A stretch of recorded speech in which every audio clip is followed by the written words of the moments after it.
Okay, so we got some levels in here. So let's say I'm going to change this level name. So I'm going to call this one retail. Retail, and just say, yeah, let's say retail. Yes. And I'm going to move this up to, let's say we'll make this 4.5 meters high because that's the usual standard retail floor height. And we're going to make this one residential. 1. I'm going to move this roof out of the way for the moment. And I'm going to copy this residential 1. It was copied there, it's there. I'm going to bring it up 3 meters. Residential 2. And then we're going to just use this roof. I'm going to change this roof from a reference level. I'm going to change it to a elevation base. So it's a standard level. And we'll change the detail here. We'll change the dimension to 3 meters again. So now we've got basic level set up here. So we've got retail level, residential level, roof. Now we just need a car parking level. So I'm going to select this one and go down, car parking. And let's say we'll give this dimension, well, that's probably okay for car parking actually. So 2.4 is probably fine. Let's just rename it. We'll just call it parking.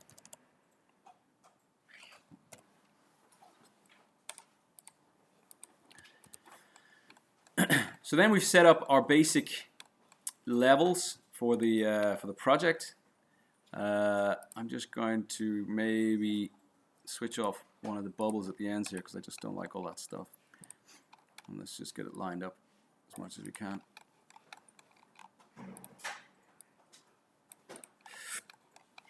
Okay, so then we have the basic information set up there for the levels. So I'm just going to go up now to View, Plan Views, and I'm just going to make sure we have a floor plan for each one of these levels that we have. So we have them over here now. Now the Dan.edu template, it always gives you these warnings. So, but you can just delete them. It doesn't matter. But the only problem is that now they've got a link to the elevation, so they just deleted my elevations. But anyway, never mind. We'll go back and make an elevation afterwards. So I'm going into the parking view here. And I'm just going to very quickly set up a massing model by going to Massing and Site, In Place Mass, and we'll just call this Building. Building. Okay. I'm going to make a very simple rectangular building, and let's make it.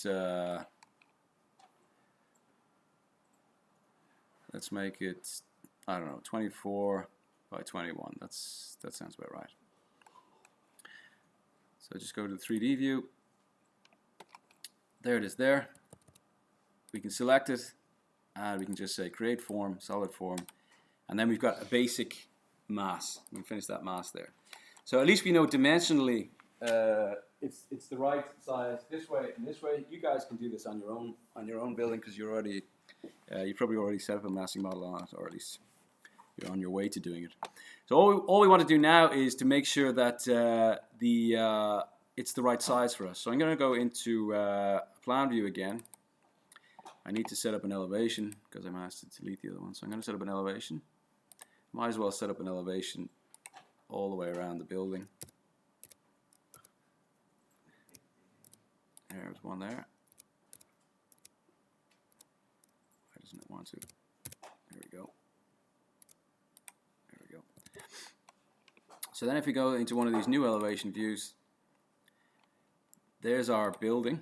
And you can see it's only going up to residential O2. So I can just use the align command to align the top of the building to there. We can lock it or not lock it, it doesn't matter, but at least now we know that it's the correct height.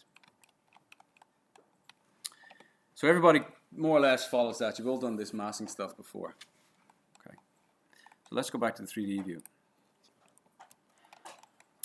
So now I'm just going to apply the mass floors to it. I'm going to select the mass, and I'm going to apply mass floors, and we're just going to make a mass floor for all the floors that we want to calculate the preliminary cost from. So we don't need the roof in here.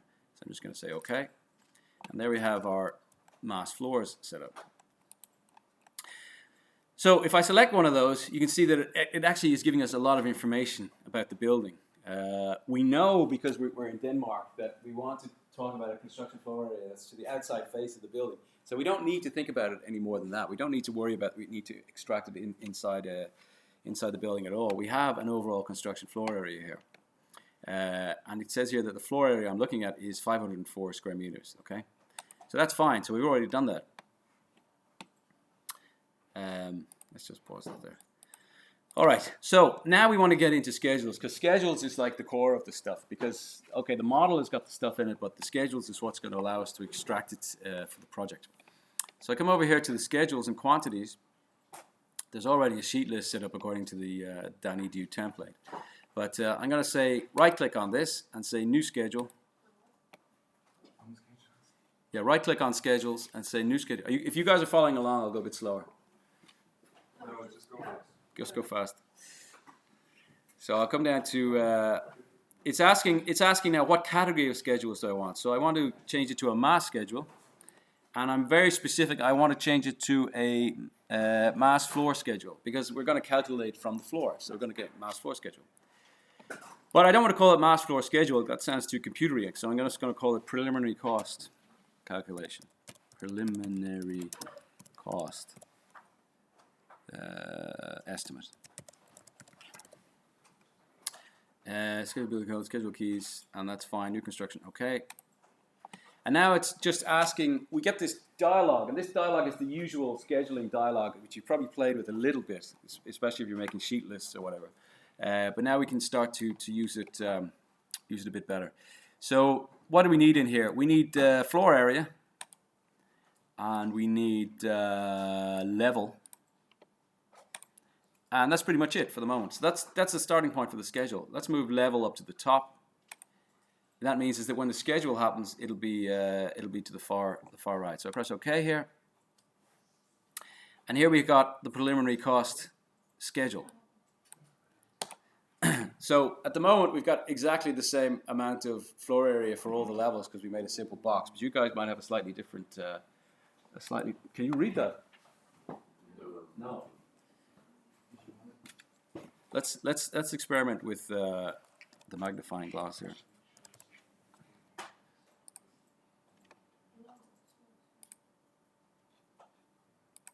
It's not doing anything.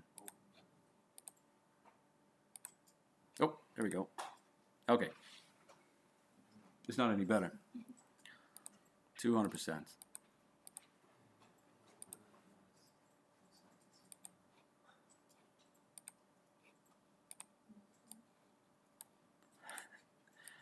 What the hell?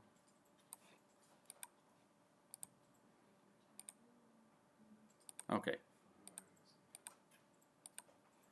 Doesn't seem to be that good, but anyway, let's just see if we can. Let's just see if this helps us in any kind of way. That's a little bit more readable.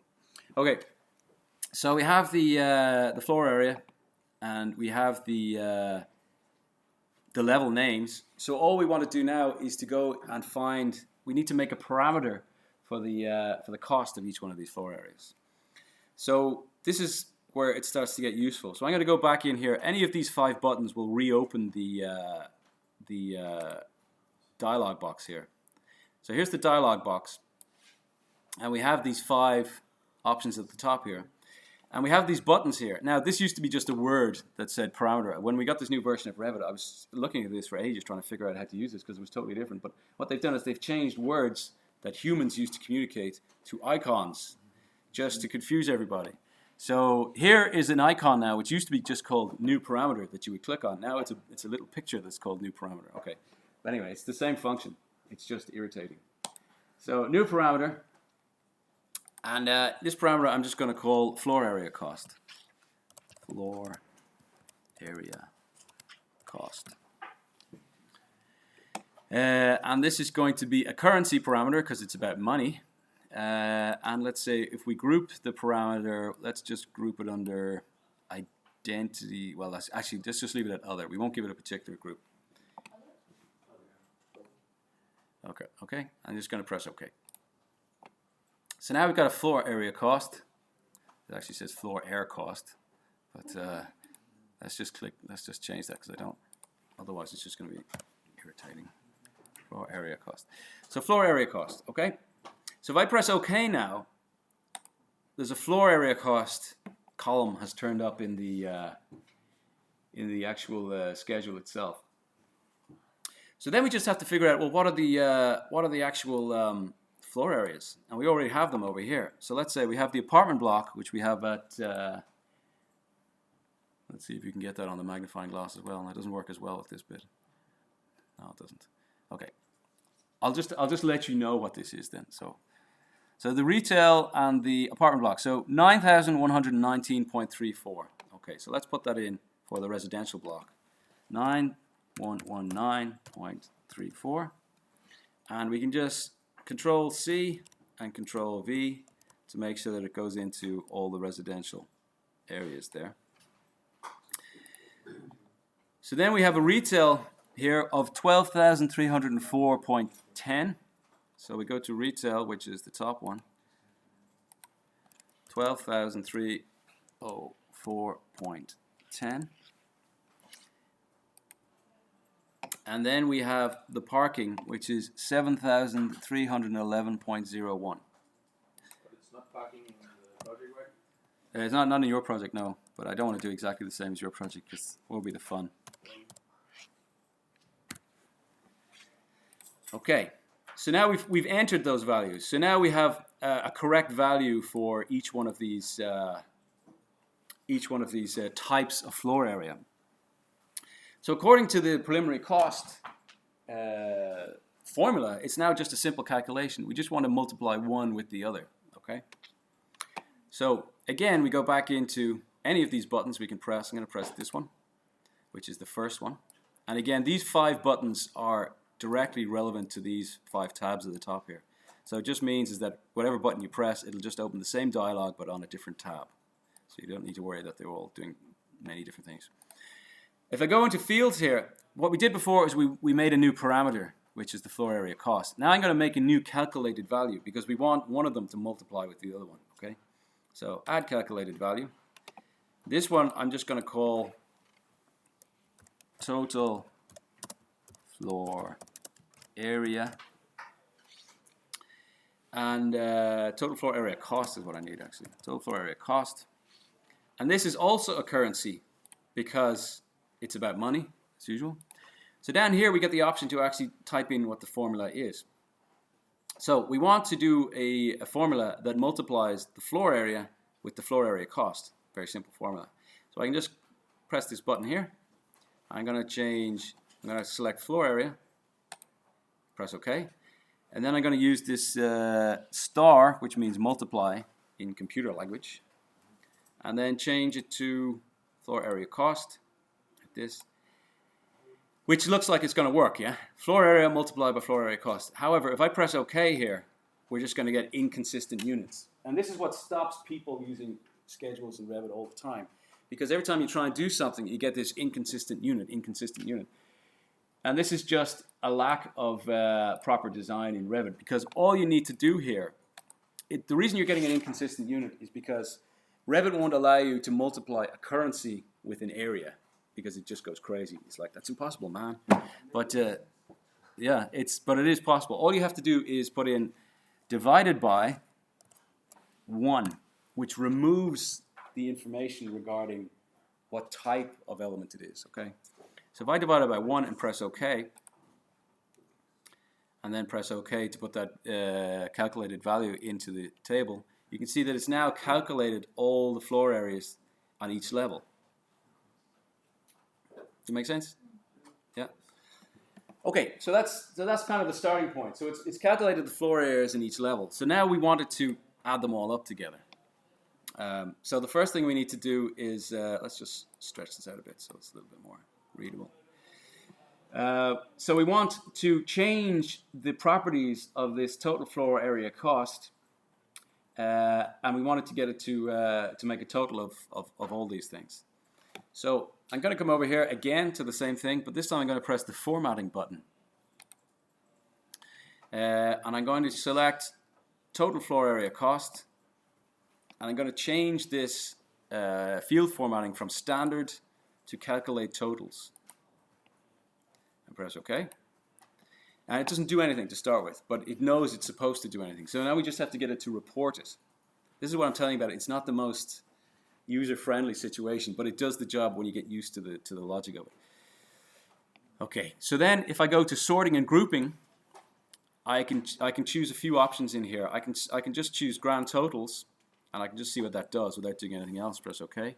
That actually gives us a total here. So I've told it to give us grand totals of everything. So let me just click on that so you get the magnified area at the top here. Doesn't want to move. No, doesn't work. Anyway, so now you've got a total cost floor area for the floor area cost of the building, taking into account the fact that you have 3 different types of floor area in there. Okay, so that's the first part. The second part is in the other video. Okay, because I don't want to give you everything at one go. You know what I mean?